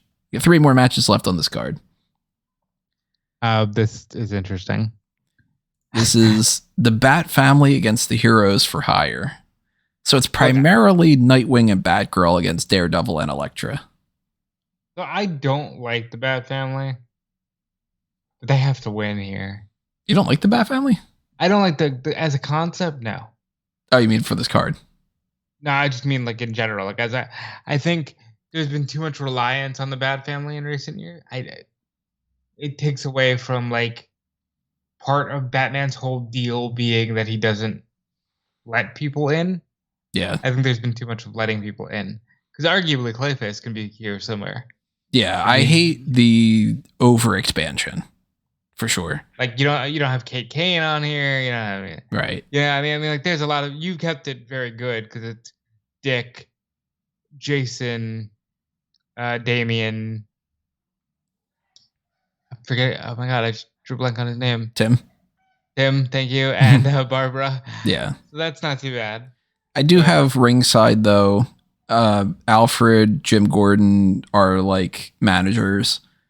But then you got like Huntress, Cassandra Cain, Stephanie Brown, Batwoman, Katana, Azrael, Harper Row, Carrie Kelly, Batwing, Lark. Like you could have all them ringside like watching. And then the same for the Heroes for Hire. I mean, like they've got Jaren Hogarth, Foggy Nelson, and Karen Page as like managers. But you've got Ronin, Iron Fist, Power Man, and Hellcat involved in this and stuff. You got Colleen Wing, Misty Knight, White Tiger, Echo. If you wanted to have more people ringside, you could have Shroud, Gargoyle, Tarantula, Blind Spot, Darkhawk. A bunch of these characters that like, who the fuck knows who these characters are? I also thought it'd be kind of fun to put Talia al Ghul and Silver Sable on opposite sides for this. And the more that it got like out of hand, the more that I was like, well, do I really want to do Huntress versus Hellcat? Do I really want to do Batwoman versus White Tiger? Or Cassandra and Stephanie against Colleen and Misty? Or do I just want to do basically Nightwing and Batgirl versus Daredevil and Elektra? Well, why don't you change it? Well, instead of a mixed tag team match, I'm gonna take the women out of it too. Why don't you make it Dick versus Murdoch? Dick Murdoch. And it's a lumberjack match. And they get to pick their lumberjacks, they pick the Bat Family, and the Heroes for Hire. It could work that way too, kind of like the Shazam and Thor thing. I like that whichever better. combination it is. My preference shows I'm going Nightwing. Yeah, I think that, would like, also go Nightwing. Generally speaking, Nightwing versus Daredevil was one of those matches that I was like, I would actually really like if you could, like, you know, if these characters were real and all, I would really like to see Nightwing versus Daredevil. Yeah, and it seems like the combat would be perfectly matched. Because if you put Daredevil versus Batman, everybody knows Batman's winning. You put Daredevil against Nightwing, I think Murdoch can pull it off. he could. But I'm going with Dick here because he's Dick. He is. I don't know. I haven't done like a ranking yet of like my absolute true favorite characters in comics. But Dick Grayson is definitely in the top 10. He might be my number 4. Now that I'm thinking about it offhand. Like superhero wise. It might be like Batman, Spider-Man, then maybe Wolverine, and then maybe Dick. Yeah. If you want to take it out of context, I really love Dick. We all. Don't we all? So what would you think is the main event more so between the men's champion, world champion versus world champion, or the men's Survivor Series elimination match? What do you want to end on? It feels like it should be a Survivor Series match, but I also know for a fact that Superman's your champion, and the night it's like Hogan must pose. So what is it? Superman versus Hulk? Oh, let's go with that one then. It's Superman versus Sentry. Oh, is it not Hulk? Really? Yep. I guess that would be too on the nose from what you did for the women. Yeah, Superman whoops his ass. I almost went with Superman versus Thor. Superman versus Hulk, of course, was definitely an option. Superman versus Hyperion, Superman versus Gladiator. But Sentry's there to be another Superman. Oh, and by the way, Superman's accompanied by Lois and Jimmy. Because, of course. And Sentry's really powerful, but Superman, man. There's no way Superman was not going to be my men's world champion. And there's no way Superman was going to lose against anybody. Like, if it would have been Superman versus Thor, Superman wins. Superman versus Hulk, Superman wins. He's Superman. He's the superhero. Yeah, he has to win. I would even argue, like, you should put him up against almost like a Spider-Man or a Hulk, just to give it more of like a Marvel's got a chance. Marvel, because Sentry's cool, but nobody thinks he's going to beat Superman. And he's not. Hogan must pose. He isn't. To me, that's how the show would end. Well, I guess the show would end with them shaking hands at some point, but yeah. Well, there is going to be a prize awarded to the winning group. So that'll be the end of the show. So it's not quite Superman posing in that sense. It's got to be, okay, the general managers get together and they calculate who won and all that stuff. So we got to end this off with the Survivor Series men's elimination match. Now, this is 10 on 10 instead of 5 on 5, because I did that for these because I wanted to incorporate more people. This is obviously a clusterfuck when it comes to the graphics and everything. But we've got on DC, the Super Friends. Aw. And their managers are Mr. Terrific and Wildcat. They are led by team captain Batman. If I'm not going to go Batman as the world champion, mid-card's too low. He had to be team captain, you know? All right, so visually, just taking the picture. I gotta go Marvel here. Even though Batman's my favorite superhero and you have like Green Lantern, Hawkeye, and all that, but like I have to go Marvel here just looking at this picture. So anybody on the audio only version, here's the full breakdown. Team Captain Batman on the Super Friends in DC. He is accompanied by Guardian, Jim Harper, the John Stewart Green Lantern, military guy, super powerful, has one of the most powerful, his ring is, of course, like nuts. Damage, who is basically the Hulk. Captain Atom, Hawkman, Firestorm, who is accompanied by Martin Stein, Metamorpho, the Martian Manhunter, and Steel, accompanied by Natasha Irons. I don't think many people, if they would have guessed my lineup, would have guessed this lineup. I think maybe people would have gotten like Batman, a Green Lantern, and Martian Manhunter being in. I don't know if, I know for sure nobody would have ever guessed Damage, Steel, Firestorm, and Guardian being on here. Probably not Metamorpho, maybe not Captain Atom, but maybe. Hawkman, I don't know. Hawkman's whatever, but nobody would guess like Damage would be here. Yeah, I mean, if you just asked me to guess, I would have named all the heavy hitters, and I think that's why I like the Marvel side better. There's so many heavy hitters on this side. And this is also why there's going to be another follow-up here of the War Games, where it's going to get into more of like, all right, if we don't do match against match, then what do we do with the heavy hitters? That kind of thing. So that's where we get into the whole, like, a team with, like, Batman and the Flash and whatever, you know? I originally had, instead of Guardian, Deathstroke as the co-captain. And then when I decided to do Deathstroke versus Taskmaster, that took him out of here. Also, I had Magog on this team. And then I was like, I don't know about that.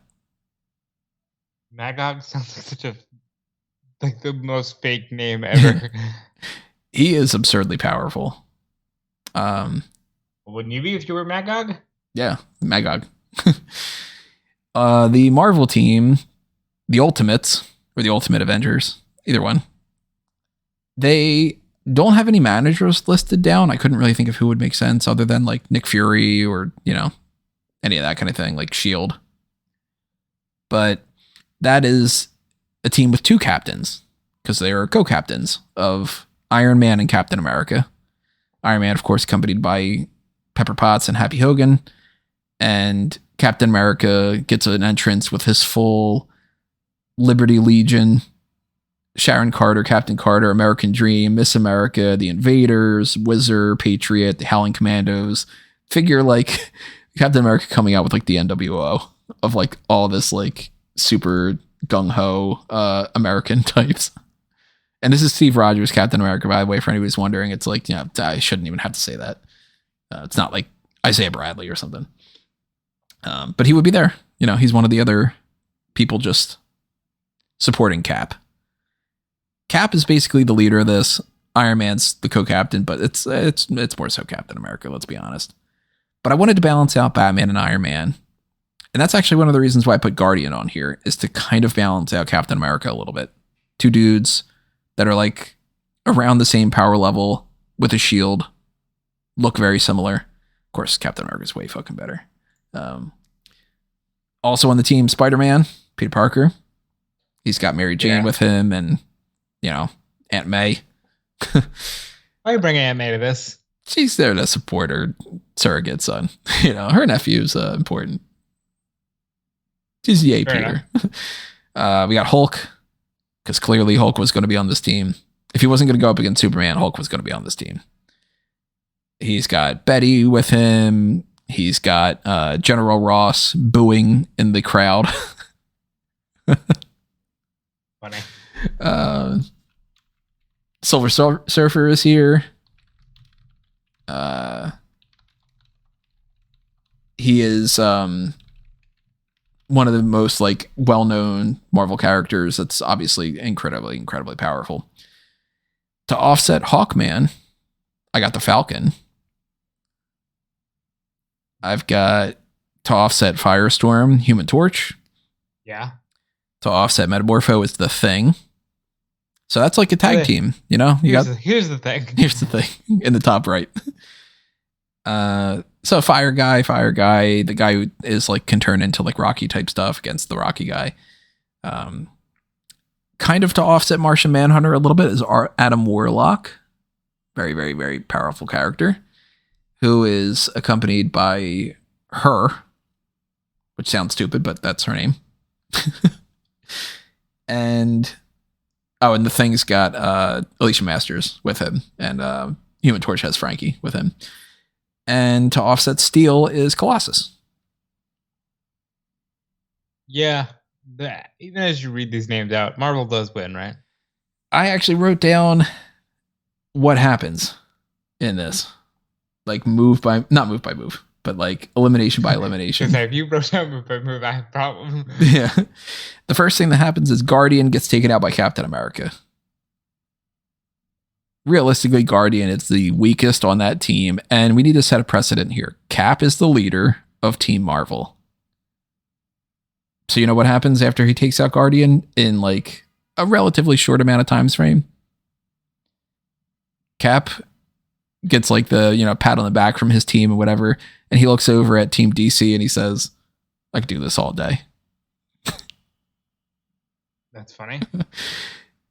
But then DC goes, oh, you want to play games?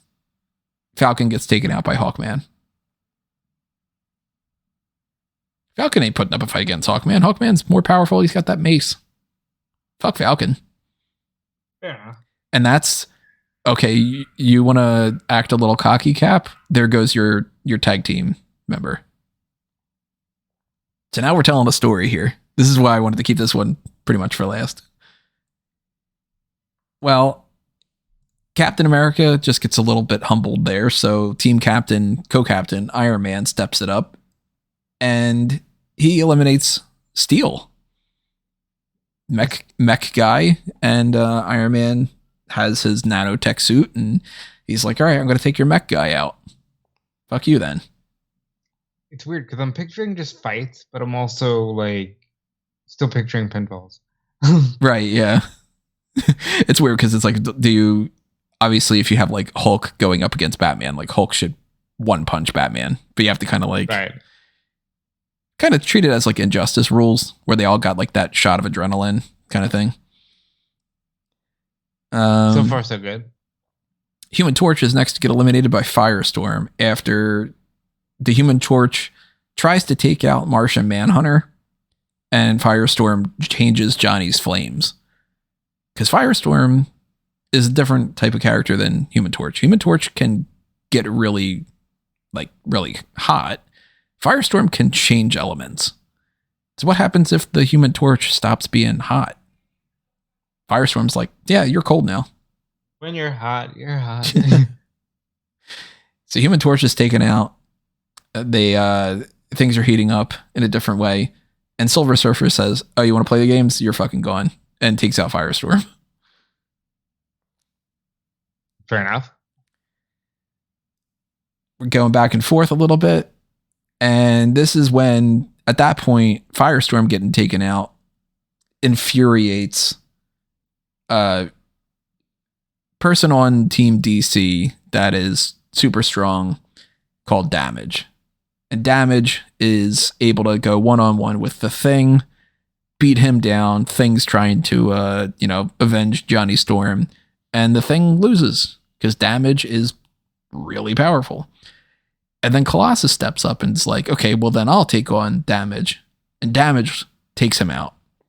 So now it's like, okay, DC they got the advantage. They are kicking some ass. Damage is standing tall as this like hulking brute monster that just took two people out. What would you assume Hulk's response to that is? What would I assume his response to seeing the knockoff Hulk eliminate two people on his team? He just launches him to the fucking sun. He goes absolutely crazy. And Hulk says, Hulk strongest there is, and beats the shit out of Damage. And then swats down Hawkman and eliminates him. And then he takes out Metamorpho. And then everybody starts realizing, oh shit, this is getting out of hand. So the Hulk is then taken out by a combination of everybody on both sides. Because he's way too enraged. And he's finally, quote unquote, pinned by Green Lantern. Nice. That's when everybody goes, all right, we got to relax. Hulk almost killed everybody in the arena. And then they put him down. That's very funny. And now, because that's like the midway through the match type of moment. So we're kind of have like a reset. Sort of like in Royal Rumbles. When it's like around like number 15. A lot of people get eliminated, you know. Captain Atom gets eliminated by Silver Surfer. Marvel has a slight lead. DC ends up not being able to counterbalance that because Martian Manhunter gets eliminated by Adam Warlock. Marvel still coming out there with the win. More so right now. Batman's looking around going, shit, I've got just Green Lantern and myself. Green Lantern and Batman. Over on Marvel's side, you've got the Silver Surfer, Iron Man, Captain America, and Spider-Man. It's 4-on-2. You can't let everything go down like that. And Green Lantern and Adam Warlock go at it. Adam Warlock gets taken out. Green Lantern and Silver Surfer go at it. That's a pretty good matchup. Two cosmic policemen in one way or another. And they eliminate each other. Double count out. Wow. So it's left with Iron Man and Captain America against Batman. That's not what I would have went with. I would have put, I mean, I'm biased, but I would have put Spider-Man. I would have had him as one of the champions for Marvel. But I understand. And since it's them against Batman, I'm guessing Batman pulls it out. Well, Iron Man gets taken out by Batman. And we're sitting there, Captain America and Batman facing off. And Captain America, as great as Captain America is, gets taken out by Batman. And then you realize Spider-Man never got eliminated. Okay, that's okay. And Spider-Man comes along and Batman gets eliminated. Spider-Man is the sole survivor. All right, okay. All right, we're simpatico there. Like, as much as it was like, oh, I want to give the win to Batman. I was like, look, I got to give the win to this Marvel team. And Batman gets that sort of, I mean, the dude beat Iron Man and Captain America on his own. He beat the two team leaders. It's just the plucky action. Like, realistically, who is the mascot of Marvel? It's Spider-Man. Yeah, I'm good with Spider-Man getting this. He definitely deserved. Because if not this, I would have put him against Superman. I think that highly of Spider-Man. There's also precedent for that. So if my total is correct, the full breakdown of who gets however many, you know, like a win for Marvel, a win for DC, would be 36 wins for DC and 43 for Marvel. Really, Marvel pulled that out? It felt like you were always saying DC wins. Seems like it, but more just by a few from Marvel. I wanted to try to make it almost by one. Yeah, but then I was like, but I did lose count. Yeah, it's hard to not lose count when you've got 70 something matches and stuff. Like, yeah, and obviously like Superboy versus Wonder Man. If I wanted to like give Wonder Man the win, I would have. But you know, like you can play around with some of these things. But I have that at the end of this, even though it is a Marvel versus DC thing. Obviously, there's like a sort of like we'll get you next time. DC might win the next one and all. Access brings the two brothers together. All the gods are ringside and all. And the trophy is awarded And guess what the prize is for Marvel? Everyone in the community gets 1 year subscription to the Daily Bugle. No, it is not quite that. It is something that is it's well known in the community, but it's also something that not everybody gets a chance to get this. This is something that is a Stan Lee original. This is a no prize.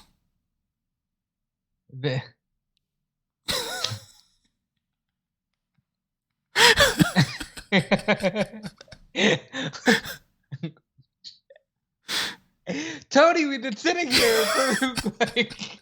This is like a 5-hour recording. We've been sitting here for like 5 hours. And the punchline is it's a no prize? Yes. Happy holidays, everybody. Oh, that's delicious. That's so on brand for you. Oh God. There wasn't any way I could do anything other than a no prize. Come on. That's so stupid. What was this for? Like, this was for shits and giggles. No, like what was the original no prize for? Oh, the no prize? Yeah, you don't know the backstory of the no prize? Mailing list or something? Like what the fuck? Stan Lee just thought it would be funny to tell people that he was sending them a gift and it was a no prize, and he would be like, "Congrats, you win a no prize." Okay. So that's also one of the reasons why I went with Marvel winning, is because Marvel could win a no prize from Stan Lee. That's hilarious. So the watchers are happy. All the people are happy. The fans get sent home with the idea that they might want more in the future. That's so funny. All of that for the fucking punchline of a no prize. Yes. I love that. It's so you. It is so you. I was waiting to get around to that so much. It's so funny to me because it's like, yeah, what else would Tony do this for? Of course it's for a no prize. Yeah.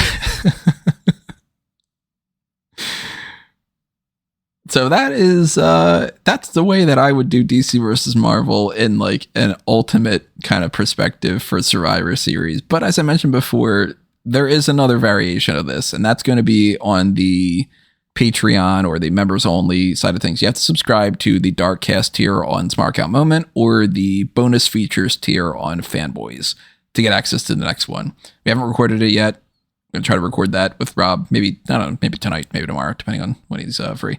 Actually, it doesn't matter to you because this is the 21st and you're not going to hear this until whenever it's up anyway. So why am I even bothering to say that? That one is going to be, what if I tweaked this and did it differently and did War Games matches? And instead of just doing the women's War Games match and the men's War Games match, I actually did 3 War Games matches for each. Like I'll explain another thing. But it's kind of like breaking them down in like themed things. Not as crazy as this. It is a little bit more straightforward. And, if you've been enjoying this, obviously let me know. Drop a comment, hit a like, pass this along, click the share button, double check that you are subscribed to both Smark Out Moment and Fanboys Anonymous. This is a crossover thing. If you dig superheroes and you dig the pro wrestling stuff, follow both. That's the whole point. But also, if you are digging it and you want me to do more, the Pick Your Poison tier is a great way to do that.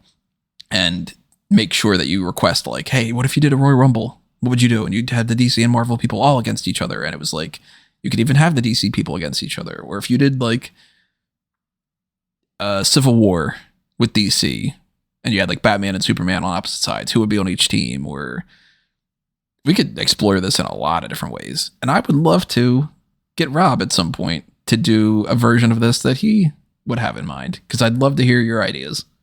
I know you told some of them along the way, but like... I did tell some of them along the way. I think that if you started to map out a card, though, you would end up changing some of those too, like I did. Well, if I started mapping out a card, I'd be like, you see over here on on a sunny day in Queens in Marvel World, they cut this promo that led to this match because that's the way I fantasy book. You see, I book stories based on You have backstage segments and stuff, yeah. Because I think that just makes more sense. We want to know why we're fighting. But I like this a lot. Here we were fighting for brand supremacy and the all-powerful no prize. And I would have changed some things, like Sentry wouldn't have been up against Superman. I pretty much said that. But like, there would have been a lot of that, maybe Justice League, maybe X-Men. Yeah, there's a lot we can do here. Yeah. With the crossover of the worlds. The worlds collide. But if you want to follow me, I do mostly wrestling stuff. Check out Dude Felice everywhere and you'll find my work. Make sure, of course, you are following all the stuff over at fanboysanonymous.com.